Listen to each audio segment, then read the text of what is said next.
तो तेल अवीव में अभी अभी ईरान का बड़ा हमला हुआ है। तेल अवीव के रिहायशी इलाकों में भी भयंकर हमले हुए हैं। ये ताजा खबर है।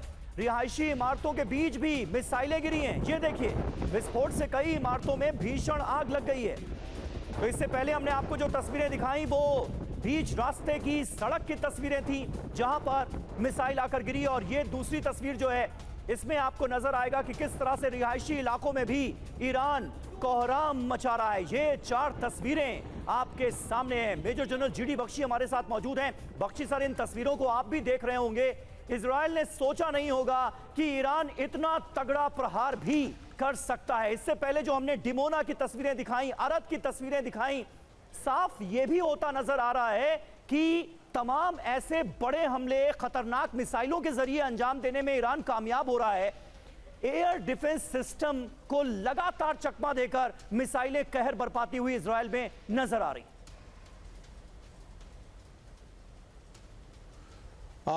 देखिए, मैं आपको बताना चाहता हूं कि ये जो लड़ाई है ईरान यूएस इजराइल की निर्णायक मोड़ में आ रही है। अगले 48 घंटे क्रूशल होंगे टू दी आउटकम।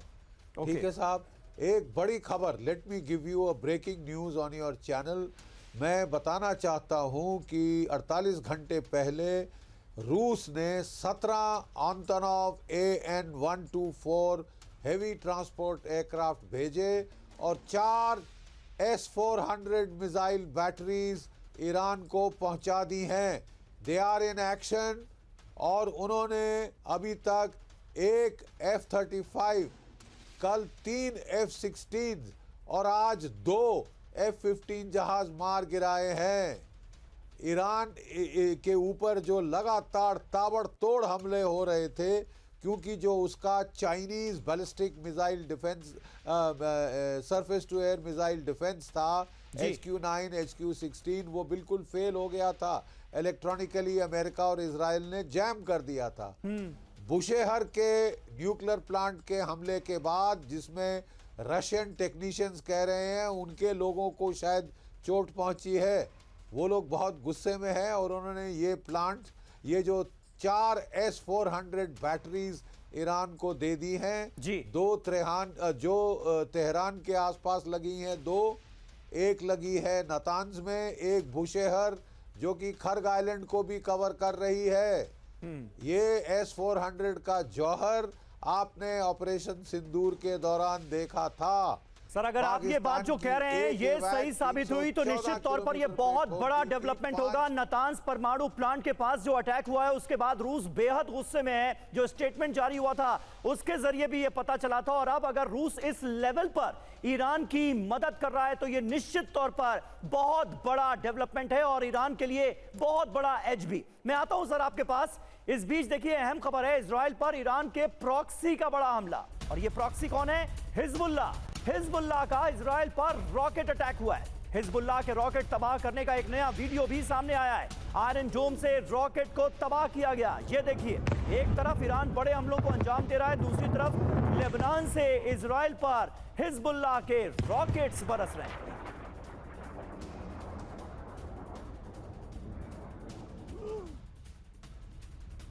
और उत्तरी इजराइल पर नॉन स्टॉप अटैक हो रहे हैं। हिजबुल्लाह ने रिहायशी इलाकों को भी टारगेट किया है, हमले किए हैं। एंटी टैंक मिसाइल से सिविलियंस पर भी हमला हुआ है, ये इजरायली डिफेंस फोर्सेस का कहना है। हमले में आम लोगों के घर और वाहनों को भी भारी नुकसान पहुंचा है। ये देखिए, तमाम गाड़ियां आग में धधकती नजर आ रही हैं हमले के बाद। और इजराइल पर दिन और रात हमले जारी हैं। तेल अवीव पर क्लस्टर एम्यूनिशन से हमला किया गया है। बैलिस्टिक मिसाइल में क्लस्टर बॉम्ब लगाए गए हैं और उनसे बड़े हमलों को अंजाम दिया जा रहा है। ये देखिए तस्वीरें, तेल अवीव में इस वक्त जबरदस्त दहशत है। लोग अपने घरों के अंदर से जो वीडियोस कैमरे में कैद करने की कोशिश कर रहे हैं वो दिल दहला देने वाले हैं। बार बार अलर्ट जारी होता है, लोगों को बंकर में जाने की अपील की जाती है, और चंद सेकंड्स के बाद आसमान में एक बार फिर ईरानी मिसाइलें गरजती नजर आती हैं। ये 4 तस्वीरें इस वक्त आपके सामने हैं। एम्बेसडर दीपक वोरा हमारे साथ मौजूद हैं। वोरा सर, ये तो लेने के देने पड़ते हुए नजर आ रहे हैं। अमेरिका और इजराइल ने जो सोचा था कि इतने दिनों की जंग के बाद ईरान से जो आउटकम सामने आएगा वो क्या आता हुआ नहीं नजर आ रहा है? बहुत बहुत धन्यवाद सर। बहुत अच्छा लगता है। अभी जनरल बख्शी साहब की बात भी मैं सुन रहा था, वो क्या कह रहे थे जी। So it's a great pleasure हमेशा आपके साथ सीखने के लिए। सर, जो भी आपने कहा है, 48 घंटे का टाइम दिया था प्रेसिडेंट डोनाल्ड ट्रंप ने कि आप स्ट्रेट्स ऑफ हॉर्मुज खोल दो, नहीं तो मैं ये सब कुछ आपके साथ कर दूंगा। अभी उसमें 24 घंटे बाकी हैं। जो मेरे इजरायली फ्रेंड्स मुझसे कह रहे हैं कि हम पे डिमोना पे जो हमला हुआ है, अब हमें कोई रोकेगा नहीं। इसका मतलब क्या है, आप खुद जानते हैं, मुझसे बेहतर जानते हैं। दूसरी चीज सर, डिएगो गार्सिया पे भी कहते हैं ना कि ईरान की कुछ बैलिस्टिक मिसाइल से हमला हुआ था, वो टारगेट पे लगी नहीं थी। ये सही नहीं है सर। 4000 किलोमीटर रेंज की उसके पास नहीं है।